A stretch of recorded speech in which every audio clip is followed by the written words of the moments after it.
Hello guys, welcome to AK maths. मैं हूं आदित्य कुमार और ये मेरा चौथा वीडियो है जो कि त्रिकोणमिति पर है। इसके पहले के 3 वीडियोस में मैं त्रिकोणमिति के कुछ बेसिक फार्मूलाज बता चुका हूं और कुछ रूल्स भी बताया हूं। और अगर आपका ये रूल्स और फार्मूलाज रेडी होगा तो आप इस वीडियो को देखिएगा, क्योंकि मैं ये वीडियो न्यूमेरिकल्स बना रहा हूँ जो कि क्लास 10th के NCERT हिंदी मीडियम से होगा। So start. क्वेश्चन नंबर 1 आपके स्क्रीन पे आ रहा है, मैं पढ़ रहा हूँ। त्रिभुज ABC में जिसका कोण B सम कोण है, AB 24 सेंटीमीटर और BC 7 सेंटीमीटर है, निम्नलिखित का मान ज्ञात कीजिए। पहला साइन A cos A, दूसरा साइन C cos C। सो मैं बता रहा हूँ, आप ध्यान से देखिएगा। और अगर आपने मेरे तीनों वीडियोस देखे नहीं हैं अभी तक, सो आप देख लीजिएगा। मैं आई बटन में ऊपर लिंक दे रहा हूँ, आप देख लीजिएगा कि अगर आप वो नहीं देखेंगे तो आपको शायद न्यूमेरिकल समझ ना आए। सो स्टार्ट करता हूँ न्यूमेरिकल।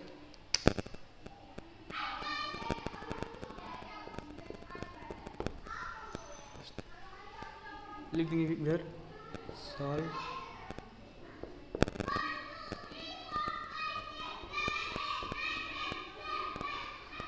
गिवन दैट, या दिया है, हिंदी में दिया है, इंग्लिश में गिवन दैट।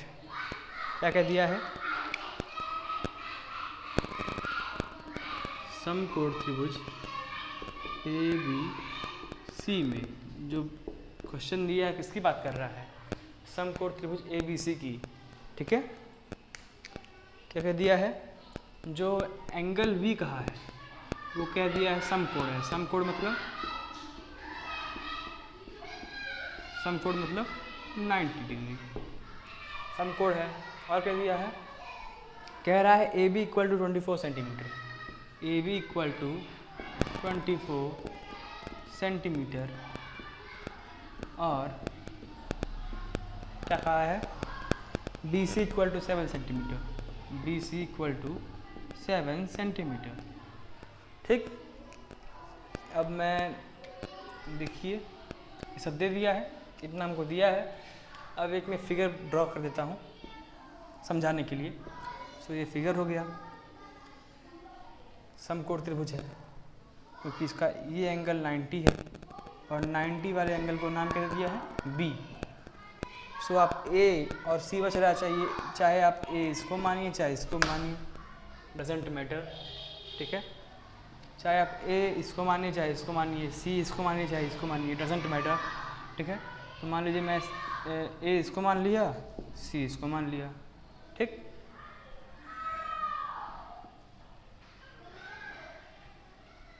A इसको मान लिया, C इसको मान लिया। अब देखिए क्या क्या कह रहा है? B 90 हो गया, AB इक्वल 24 सेंटीमीटर। AB क्या है? AB ये है 24 सेंटीमीटर। ठीक, राइटिंग थोड़ी पुअर है बट समझ लीजिएगा। BC equal to 7 centimetre. ठीक, और क्या कह रहा है? बस इतना दिया है। अब निकालने के लिए कह रहा है हमें साइन A cos A। अब मैंने आपको बता दिया था फॉर्मूला पिछले लेक्चर्स में, sine A cos A tan A cot A cot sec cosec. सबके लिए मैंने आपको ट्रिक बताया था, लाल बटे कक्का। लाल बटे कक्का का फॉर्मूला बता दिया था मैंने आपको। लाल बटे कक्का का फॉर्मूला बताया था मैंने आपको। ठीक, साइन मतलब साइन का फॉर्मूला क्या होता है? लंब बटे कर्ण। लंब बटे कर्ण। कॉस का क्या होता है? आधार बटे कर्ण। टेन का क्या होता है? लंब बटे आधार।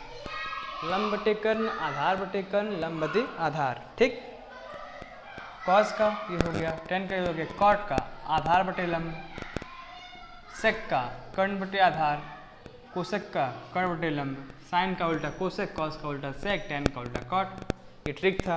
अब इसी ट्रिक और फॉर्मूले से हमको ये क्वेश्चन सॉल्व करना है क्योंकि हमें पूछा क्या है? वैल्यू किसकी पूछी है? साइन A की, कॉस A की। अब उसके लिए पहले हमें लंब निकल गया है, आधार निकल गया है, अब हमें निकालना क्या है, कर्ण। ठीक, क्योंकि ये दोनों निकल गया है, हमें ये निकालना पड़ेगा। क्यों निकालना, अभी कुछ लोग डाउट में होंगे क्या कर रहे हैं, बट देखते जाइए, एक दो क्वेश्चन आप प्रैक्टिस करेंगे आ जाएगा आपको। ठीक, हमें ये निकालना है और ये निकलेगा कैसे, पाइथागोरस प्रमेय से, क्योंकि ये कर्ण है ना। पाइथागोरस प्रमेय कहता क्या है कि जो कर्ण का स्क्वायर होता है, कर्ण, ठीक, कर्ण का स्क्वायर बाकी दोनों भुजाओं के वर्गों के योग के बराबर होता है। कर्ण का स्क्वायर इक्वल टू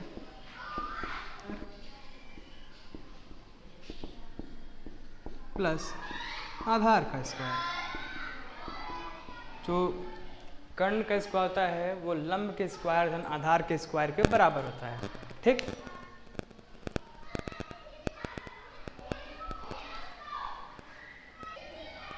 सो उसी वाले फॉर्मूले से हम लोग इसको सॉल्व करेंगे। ठीक, तो लेट्स सॉल्व।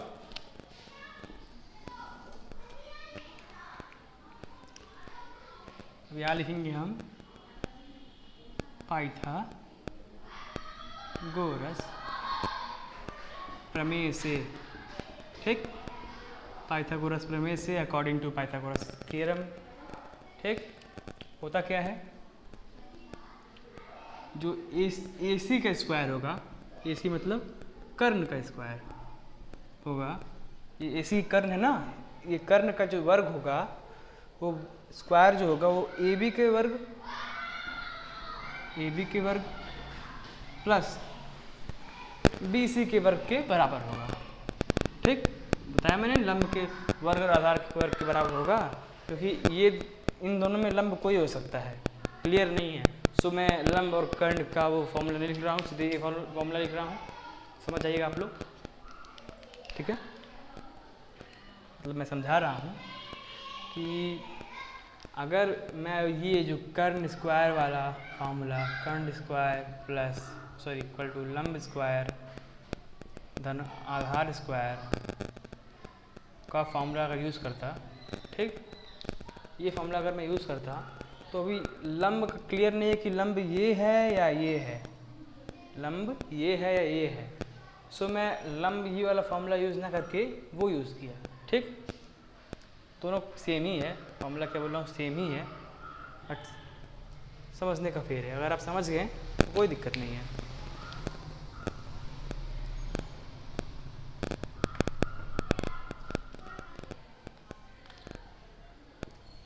ठीक, तो इस फॉर्मूले से मैं लगा रहा हूँ। AC कितनी, AC तो हमें निकालना है, AC का स्क्वायर इक्वल टू AB कितना है, AB कितना है, AB equal to 24 centimetre, AB equal to 24 centimetre, 24 का स्क्वायर हो गया, प्लस BC इक्वल टू कितना है, BC equal to 7 centimetre, 7 centimetre का स्क्वायर हो गया। ठीक, AC का स्क्वायर इज इक्वल टू 24 का स्क्वायर कितना होता है दोस्तों, 24 का स्क्वायर, ठीक, प्लस 7 का स्क्वायर 576, ठीक, प्लस 7 का स्क्वायर कितना होता है 49।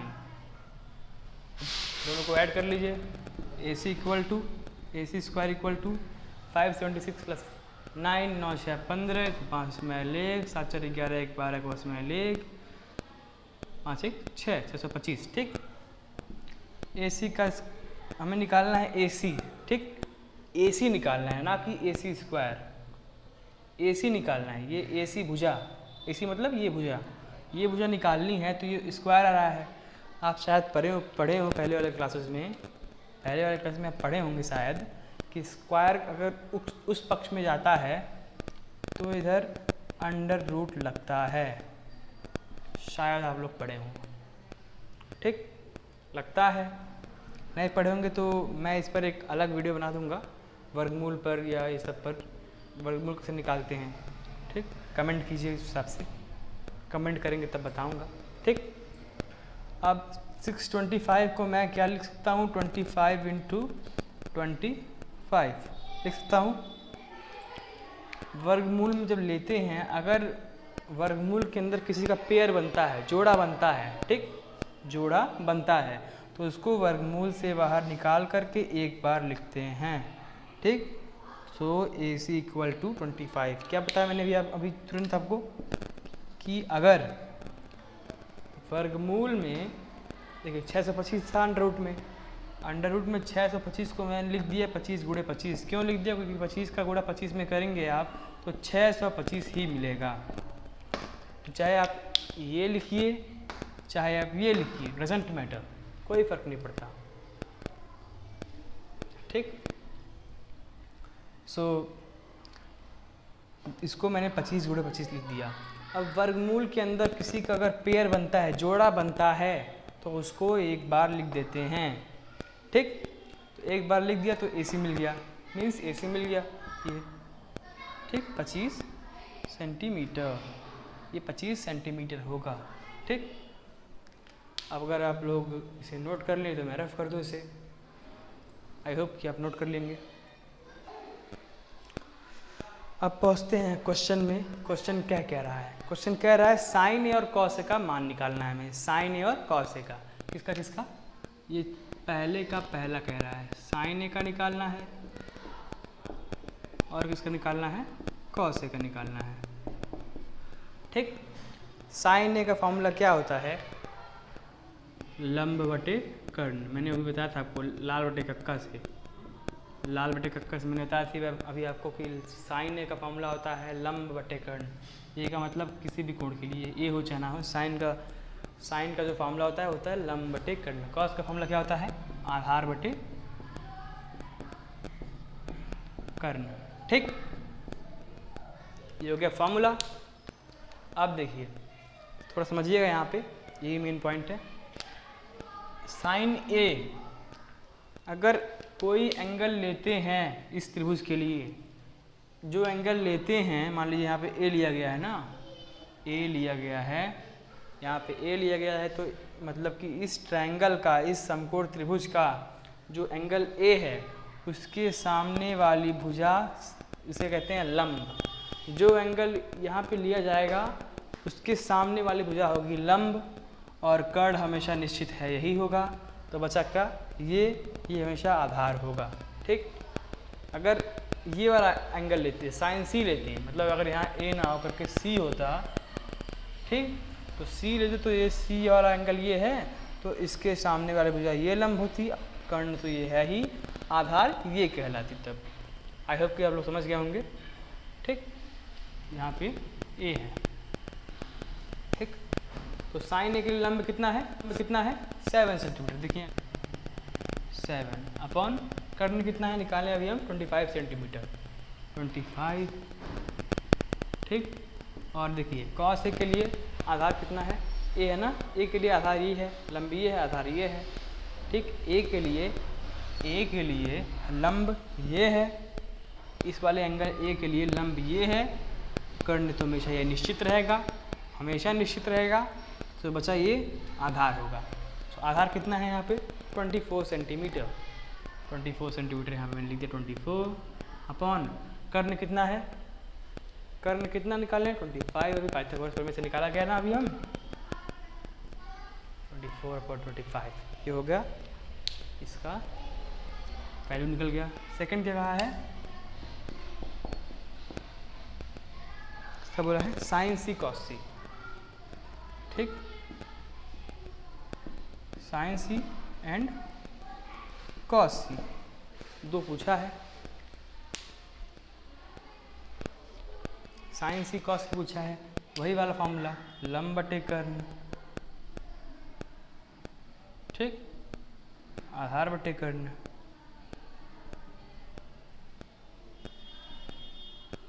ठीक, साइन सी के लिए बताना है हमें ना साइन का मान। ये साइन का जो मान है, साइन का मान हमें सी के लिए बताना है। तो सी यहाँ पे कहाँ है? ये है। तो मैंने अभी आपको बताया जिस एंगल के लिए मान निकालते हैं उसके सामने वाली भुजा हमेशा लंब कहलाती है।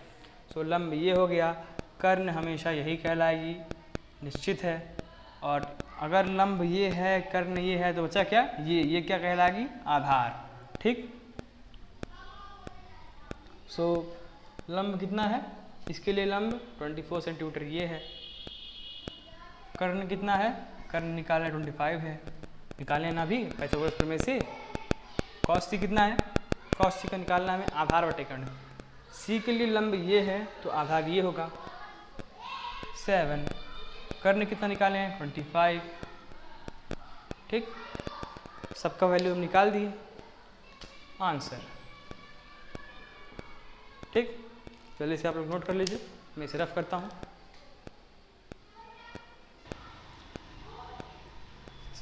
सारे क्वेश्चन शायद मैं बता ना पाऊँ, बट जितने बताऊँगा सब बड़े क्वेश्चन या अच्छे क्वेश्चंस होंगे, और जो इजी क्वेश्चंस होंगे मैं आपको होमवर्क के रूप में दूंगा। आप खुद से ट्राई कीजिएगा, नहीं आता है तो आप कमेंट कीजिएगा, या नीचे डिस्क्रिप्शन बॉक्स में मेरे टेलीग्राम ग्रुप का आप उसमें जुड़ जाइए, और कोई क्वेश्चन है तो उस पर भेजिए, मैं देखूंगा।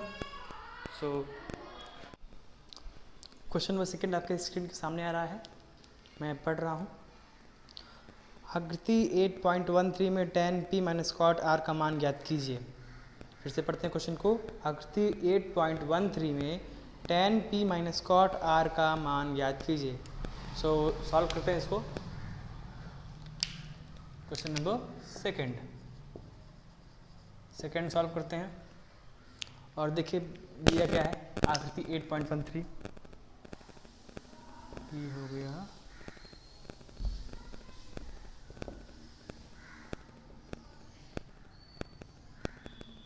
ठीक, मान लीजिए ये आकृति है।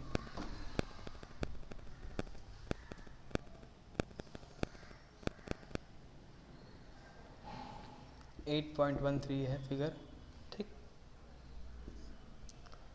सो क्या कह रहा है, ये है P, ये है Q and this is R, और क्या कहा है, ये लंबाई 12 सेंटीमीटर, ये लंबाई 13 सेंटीमीटर। अब हमसे पूछा क्या है, पूछा है tan p minus cot r की value. tan p minus cot r की वैल्यू हमें निकालनी है। तो आपको मैं बता दूँ करते क्या है हम। tan p minus cot r की वैल्यू हमें बतानी है, तो इसके लिए हम लोग काम करते हैं कि tan p की वैल्यू पहले निकालते हैं, फिर कॉट r की वैल्यू निकालते हैं। मतलब कि पहले हम tan p की वैल्यू निकालेंगे, फिर कॉट r की वैल्यू निकालेंगे, फिर निकल जाए, फिर दोनों को माइनस कर देंगे, वो हमारा आंसर आ गया। सो tan p और कॉट r की वैल्यू निकालने के लिए आपको मैंने बताया था tan p की वैल्यू, tan की जो फार्मूला होता है tan का फार्मूला क्या होता है, लंब बटे आधार। तो लंब दिया है, कर्ण दिया है, लेकिन आधार नहीं दिया है। फिलहाल हमें आधार निकालना पड़ेगा। किससे निकालेंगे, ऑफ कोर्स पाइथागोरस प्रमेय से। ठीक, पाइथागोरस प्रमेय से according to Pythagoras theorem, Pythagoras प्रमेय से। ठीक, पाइथागोरस प्रमेय से निकालते हैं। तो पाइथागोरस प्रमेय कहता क्या है, कर्ण का जो वर्ग होता है वो बराबर होता है लंब के वर्ग प्लस आधार के वर्ग के। मतलब कि कर्ण का स्क्वायर दोनों भुजाओं के वर्गों के योग के बराबर होता है। तो कर्ण का स्क्वायर इज इक्वल टू लंब का स्क्वायर प्लस आधार का स्क्वायर। तो कर्ण कितना है, कर्ण हो गया 13 का स्क्वायर, लंब कितना है 12 का स्क्वायर। कर्ण ये था ना, ये कर्ण था, ये लंब था। ठीक, तो 12 का स्क्वायर। आधार तो पता नहीं है हमें, ये वाला पता नहीं है, अभी हम क्वेश्चन मार्क है ये। ठीक, क्वेश्चन मार्क है, हमें निकालना है यही। ठीक, तो हमें ये निकालना है, तो इसको से छोड़ देते हैं, आधार का स्क्वायर। ठीक, 13 का स्क्वायर कितना होता है 169 ऑफ कोर्स। 12 का स्क्वायर कितना होता है 144। जिसको नहीं समझ में आ रहा है, इसको पता नहीं चल रहा है, वो मल्टीप्लाई करके देख ले, 13 × 13 और 12 × 12 करके देख ले, इतना ही आएगा। ठीक, सो देखिए आधार का स्क्वायर हमें निकालना है, आधार ना, आधार निकालना है। तो इधर इस जो प्लस 144 है उसको हम भेज देते हैं इस पक्ष में। तो 169 में इधर भेज देंगे -144, इधर प्लस में था, इधर प्लस में था, तो इस पक्ष में आएगा तो ऑफकोर्स माइनस हो जाएगा कि नहीं हो जाएगा? बिल्कुल हो जाएगा।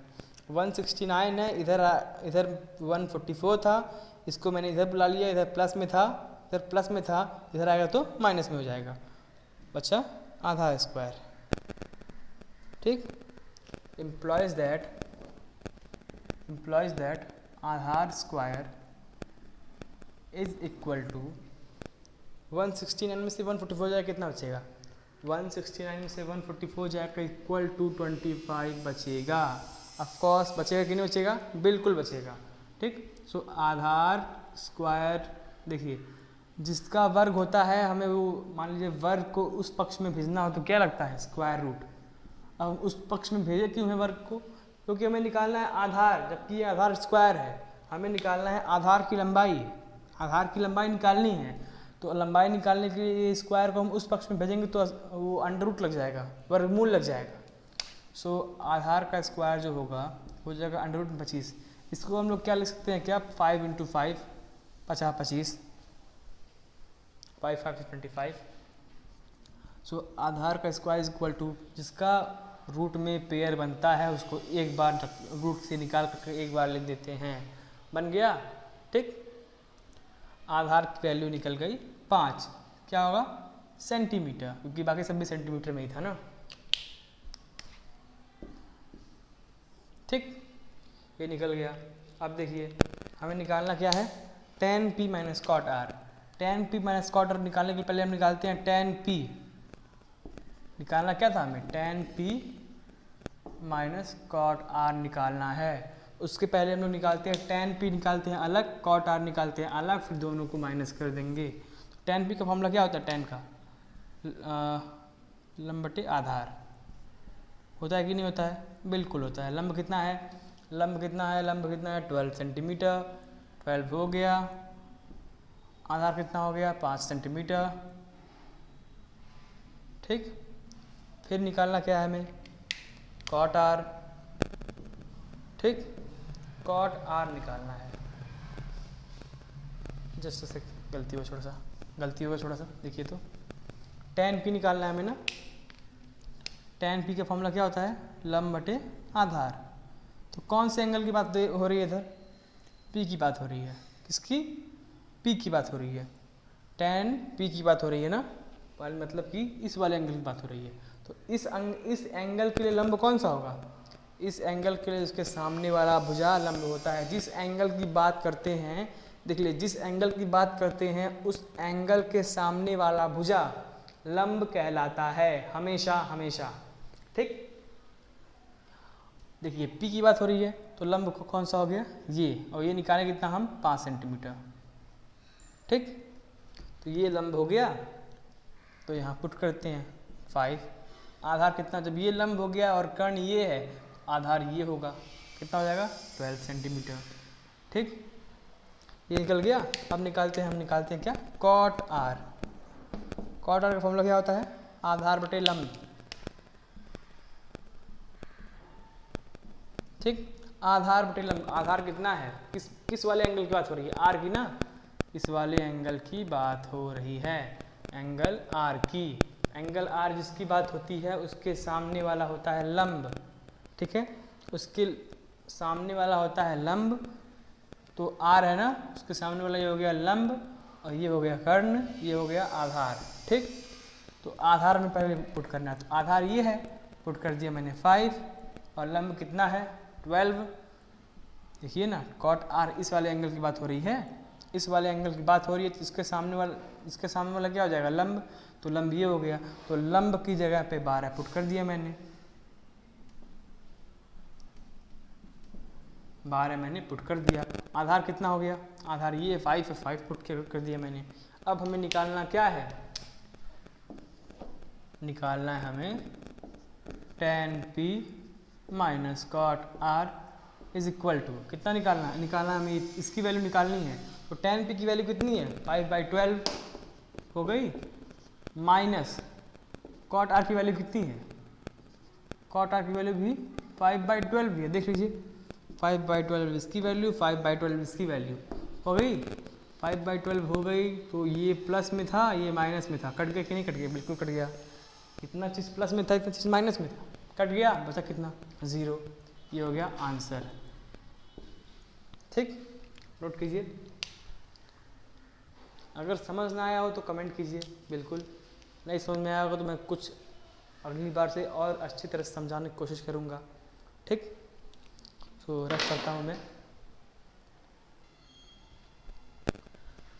क्वेश्चन नंबर 3 मैं आपको हिंट कर दूंगा, आप लोग खुद से लगाने की कोशिश कीजिएगा, और अगर नहीं आता है तो कमेंट कीजिए।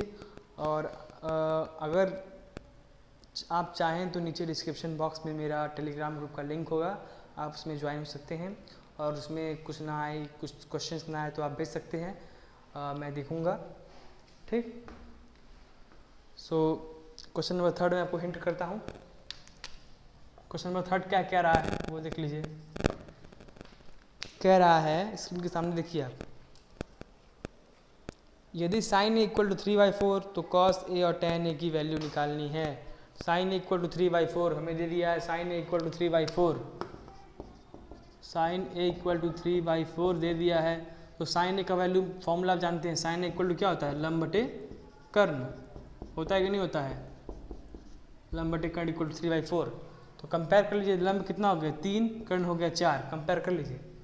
कंपेयर मतलब तुलना करेंगे आप अगर, तो लंब निकल गया 3, लंब निकल गया 3, कर्ण निकल गया 4। अब देखिए यहाँ पे ये लंब निकल गया, कर्ण निकल गया, आपको करना क्या है? पाइथागोरस प्रमेय करके आपको निकालना क्या है? आधार।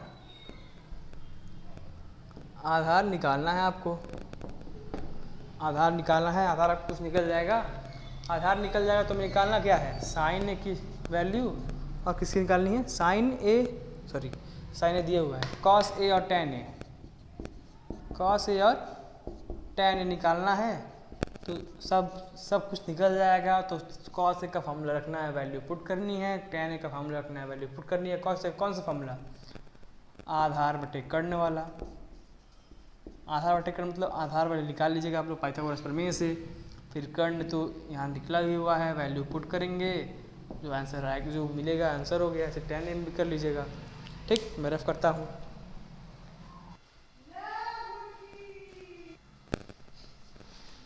क्वेश्चन नंबर 5 आपके स्क्रीन के सामने है, आप लोग पढ़िए, मैं पढ़ सुना रहा हूँ आपको।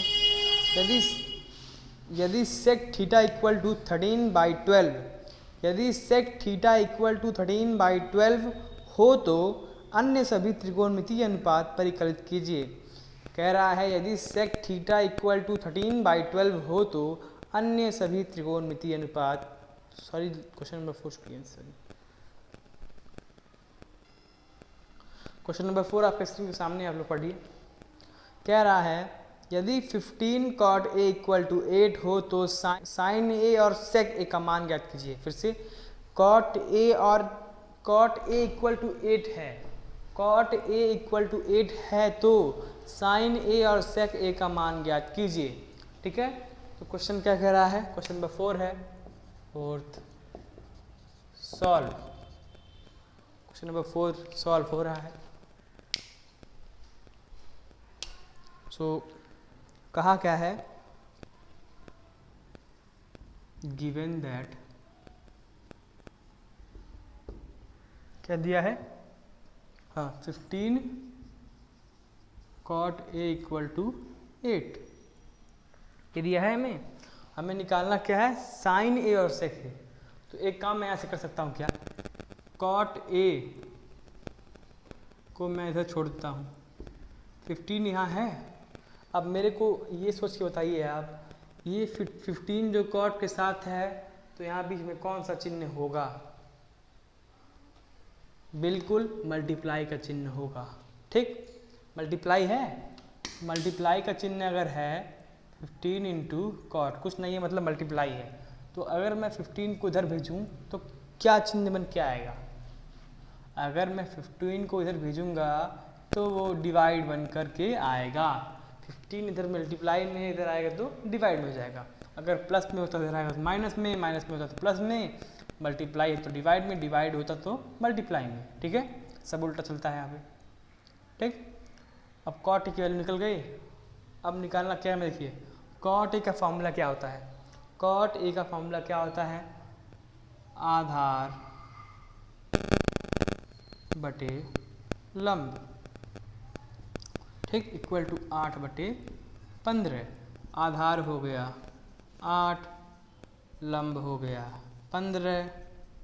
पाइथागोरस प्रमेय करके हमें निकालना क्या पड़ेगा, कर्ण। पाइथागोरस प्रमेय करके निकालना पड़ेगा हमें कर्ण। निकालते हैं हम लोग पाइथागोरस प्रमेय से। क्यों निकालना हम लोग कर्ण, बताते हैं, रुक जाइए। पाइथागोरस प्रमेय से हम लोग कर्ण इसलिए निकाल रहे हैं क्योंकि हमें निकालना किसकी वैल्यू है, साइन ए और कॉस ए की वैल्यू, और दोनों के फॉर्मूले में कर्ण आता है, सो हमें कर्ण निकालना पड़ेगा। अगर नहीं आता कर्ण तो हमें निकालने की कोई ज़रूरत नहीं पड़ती, बट आता है सो हमें निकालना पड़ेगा। तो फॉर्मूला क्या होता है, कर्ण का स्क्वायर इज इक्वल टू लंब का स्क्वायर धन आधार का स्क्वायर, ठीक है। तो कर्ण कितना है, कर्ण है आपका, हमें निकालना है, ठीक है, कर्ण तो हमें निकालना है। लंब कितना है, लंब कितना है 15 का स्क्वायर, आधार कितना है 8 का स्क्वायर, कर्ण का स्क्वायर इज इक्वल टू 15 का स्क्वायर कितना होता है 225 प्लस आधार 8 का स्क्वायर कितना होता है 64, होता है कि नहीं होता है, बिल्कुल होता है, ठीक।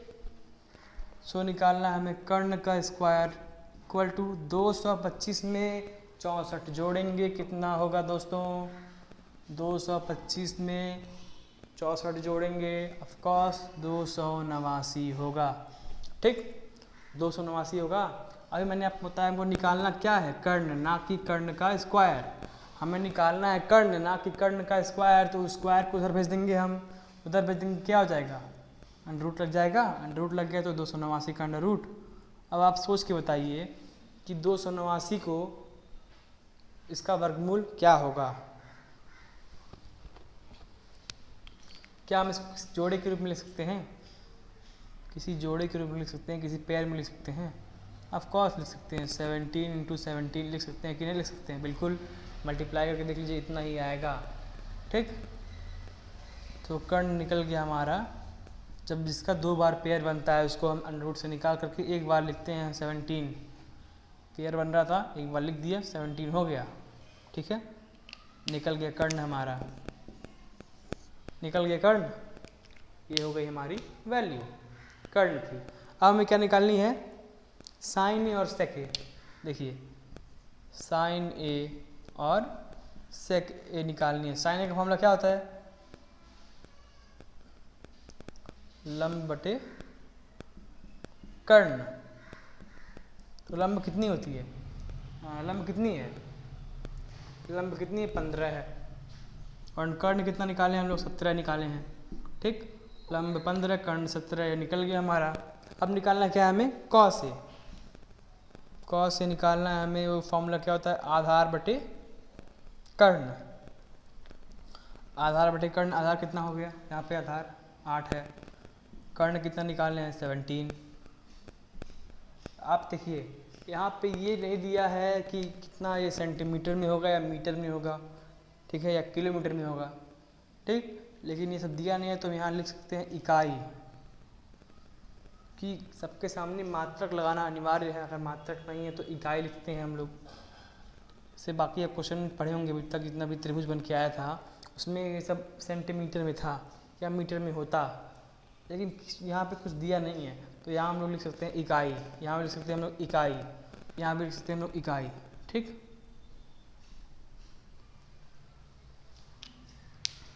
सो इसकी वैल्यू, सबकी वैल्यू निकल गई, दोनों की वैल्यू निकल गई, ये हो गया हमारा आंसर,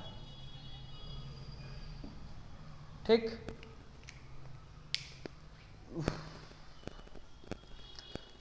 नोट कीजिए, मैं रफ करता हूँ।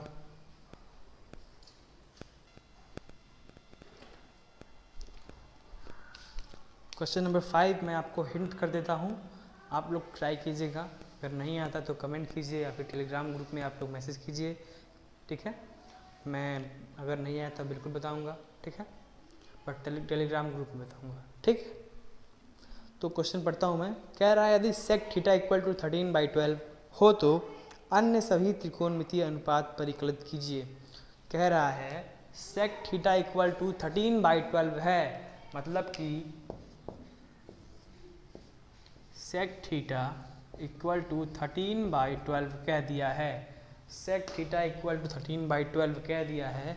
हमें बाकी निकालना है। बाकी मतलब sine, cos, tan, cot, sec दे दिया है, cosec, sine, cos, tan, cot, cosec बाकी निकालना है। उसके लिए देखिए सेक थीटा का फॉर्मूला कितना होता है।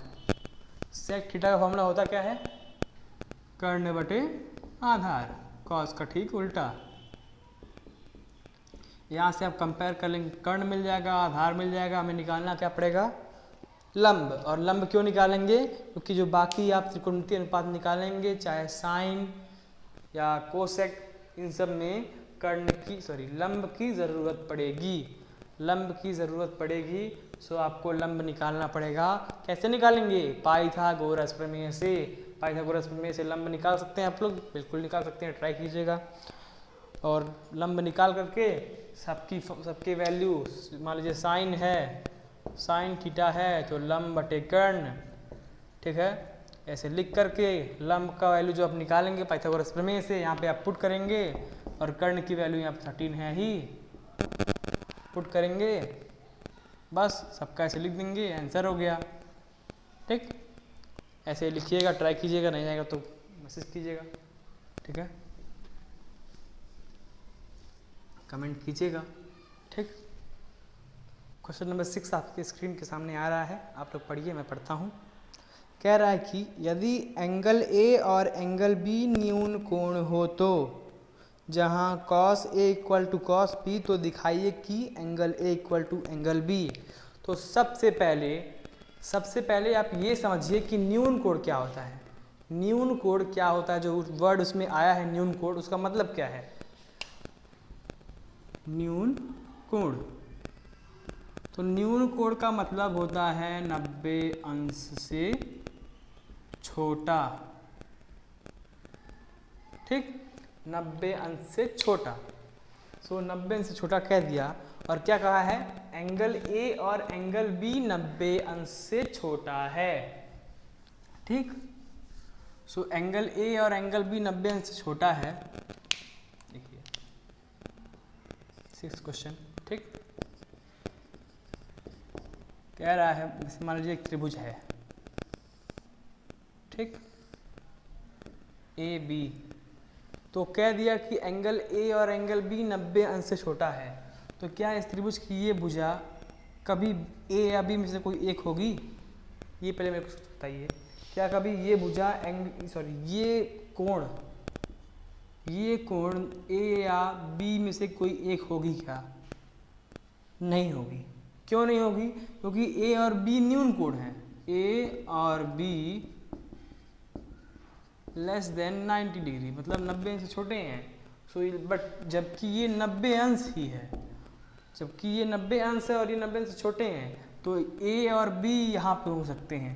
कहाँ हो सकते हैं, मान लीजिए ए यहाँ पे, ये सपोज कर सकते हैं आप, ए यहाँ पे है, बी यहाँ पे है, और यहाँ मैं मान लेता हूँ यहाँ पे सी है, क्योंकि इसका नाम नहीं दिया है, यहाँ मैं नाम देता हूँ सी यहाँ पे, ठीक है।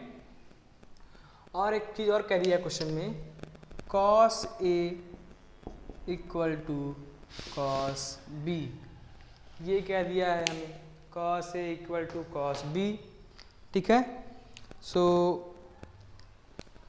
तो कह रहा हूँ कि जो एंगल B है या फिर A है, जब एंगल A और B को कह दिया है कि वो न्यून कोण है, मतलब कि 90 डिग्री से छोटा है, तो क्या यहाँ पे A या B में से कोई एक यहाँ पे हो सकता है क्या, A या B कोई हो सकता है क्या यहाँ पे, बिल्कुल नहीं हो सकता, कि 90 से छोटा है तो ऑफकोर्स या फिर यहाँ पे होगा या फिर यहाँ पे होगा। सपोज करते हैं A यहाँ पे है और B यहाँ पे है, ठीक, 90 से छोटे हैं ना, ये कभी 90 से बड़े नहीं हो सकते, हमसे छोटे ही रहेंगे, ठीक। और मान लीजिए C यहाँ पे है, कोई भी C मान लीजिए, D मान लीजिए, कुछ भी, क्योंकि C का कोई और का नाम दिया नहीं है, ठीक है। हम मान लीजिए C यहाँ पे है, C मान लीजिए, D मान लीजिए, कुछ भी मान लीजिए, ठीक, कुछ भी। फिर अब क्या कह रहा है, कहा है cos A equal to cos B। इसे मैं मान लेता हूँ इक्वेशन 1, समीकरण 1। अब देखिए एक काम करते हैं हम यहाँ पे, समझिएगा, थोड़ा सा अलग क्वेश्चन है, पहले की तरह से अलग क्वेश्चन है। हम निकालते हैं cos A, ठीक, हमें यहाँ पे सिद्ध करना है ना।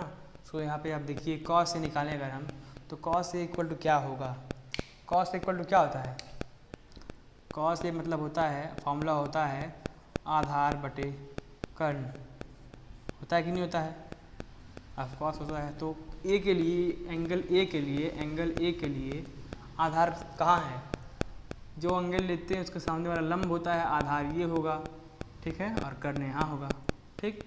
तो आधार क्या होगा, आधार में मतलब उसका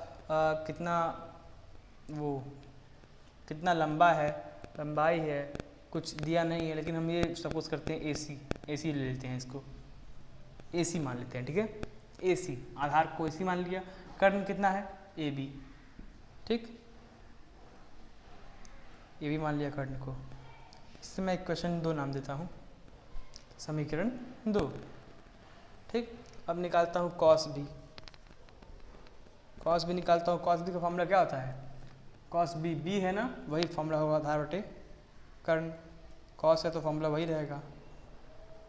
B मतलब सिर्फ एंगल के लिए यूज होता है, वैसे फॉर्मूला सबका सेम ही रहेगा cos के लिए। तो B वाला एंगल लेना है तो इसके लिए लंब कौन सा होगा, लंब ये होगा कि नहीं, जो एंगल लेते हैं उसके सामने वाला लंब कहलाता है। ये एंगल ले रहे हैं तो उसके सामने वाला लंब ये कहलाएगा, कर्ण ये होगा और आधार ये होगा, तो आधार ये होगा, तो आधार क्या हो जाएगा, ये कितना है, BC, ठीक, अपॉन BC हो गया। अब कितना है, कर्ण कितना है, AB, ठीक। अब देखिए छोटा सा यहाँ पे काम करूँगा मैं,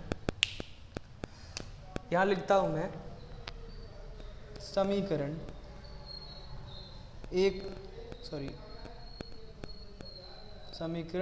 2 व 3 से मान समीकरण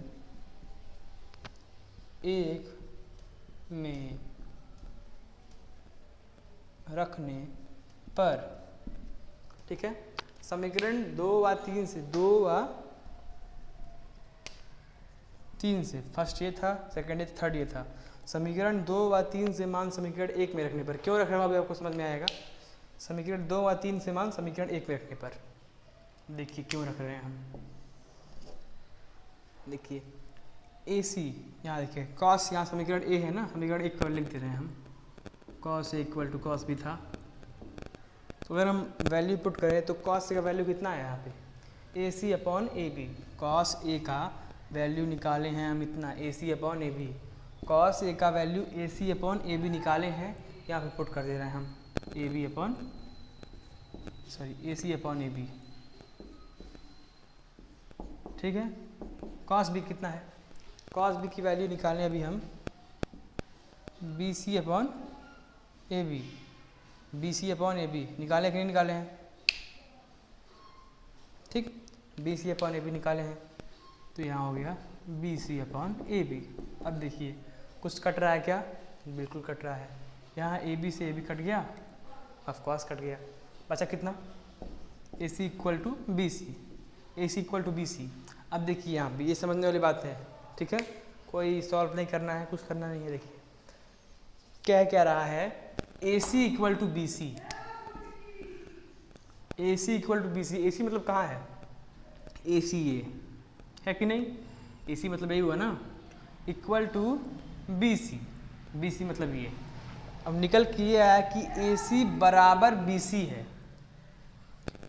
AC बराबर है किसके, BC के, AC बराबर है BC के। तो यहाँ पे थोड़ा सा ज्यामिति के नियम का, प्रमेय का फॉलो करेंगे हम लोग। उसका एक रूल होता है ज्यामिति का कि अगर दो समकोण त्रिभुज की दो भुजाएं बराबर हों, तो उनके सम्मुख कोण भी बराबर होते हैं। समकोण त्रिभुज के दो भुजाएं, समकोण त्रिभुज की दो भुजाएं अगर बराबर हों, मतलब एक भुजा ये एक भुजा ये बराबर है, तो उनके सम्मुख कोण भी बराबर होते हैं। कहने का मतलब क्या है, ये और ये भुजा बराबर है तो ये कोण, ये कोण और ये कोण दोनों बराबर होंगे। ठीक है, ये भुजा बराबर, उनके सम्मुख कोण, मतलब सम्मुख मतलब उनके मुख के सामने, ये सम्मुख, यहाँ पे ये कोण और ये कोण आपस में बराबर होंगे। ठीक, लिख सकते हैं ज्यामिति से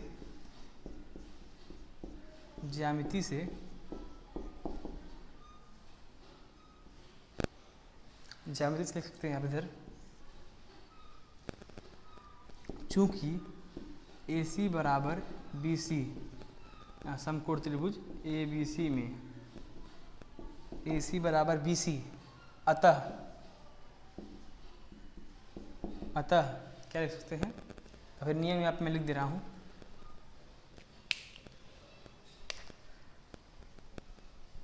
समकोण त्रिभुज की दो भुजाएं बराबर हो तो उनके सम्मुख कोण भी बराबर होते हैं।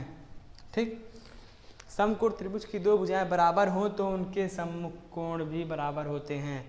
ठीक, इस हिसाब से क्या हो गया, ये कोण और ये कोण, एंगल A और एंगल B आपस में बराबर होंगे, angle A equal to angle B। ठीक, ये निकल गया। थोड़ा सा बचाव क्वेश्चन था, समझ सकता हूँ, अभी ये इस तरह का पहला क्वेश्चन आया है ना। सो एंगल A और एंगल B क्वेश्चन, ये इतना हमें प्रूफ करना था क्वेश्चन के हिसाब से, इतना आ गया। फिर से समझ लीजिए, क्वेश्चन में क्या दिया था हम लोग से कि एंगल A और एंगल B, एंगल A और एंगल B जो है ये न्यून कोण है। न्यून कोण मतलब 90 अंश से छोटे, 90 अंश से छोटे क्या दिया है क्वेश्चन में, क्या दिया है कि एंगल A और एंगल B 90 अंश से छोटे हैं। ठीक, और क्या दिया है, cos A equal to cos B। ठीक, cos A equal to cos B क्या दिया है, और हमें निकालना है ये क्वेश्चन में क्या दिया है, सिद्ध कीजिए कि angle A equal to angle B। तो एक जितना दिया उसी के हिसाब से हमको निकालना पड़ेगा, अलग से कुछ लिख नहीं सकते, जितना हमको दिया उतना ही निकालेंगे।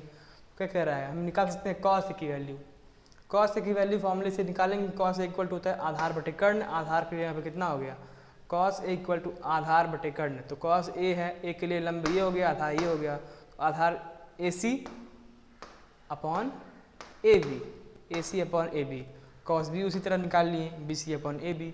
इसको इक्वेशन 1 नाम दिया था, इसको इक्वेशन 2 नाम दिया, इसको इक्वेशन 3 नाम दिया, समीकरण 1 2 3 हो गया। फिर समीकरण 2 और 3 से जो वैल्यू है समीकरण 1 में पुट किया मैंने, समीकरण 1 में पुट किया, रखा। सो देखिए यहाँ पे रखा मैंने, तो AC cos A की जगह पे cos A की जगह पे AC upon AB, cos A की जगह पे AC अपॉन AB रखा मैंने, cos B की जगह पे BC अपॉन AB रखा मैंने, और AB से AB कट गया।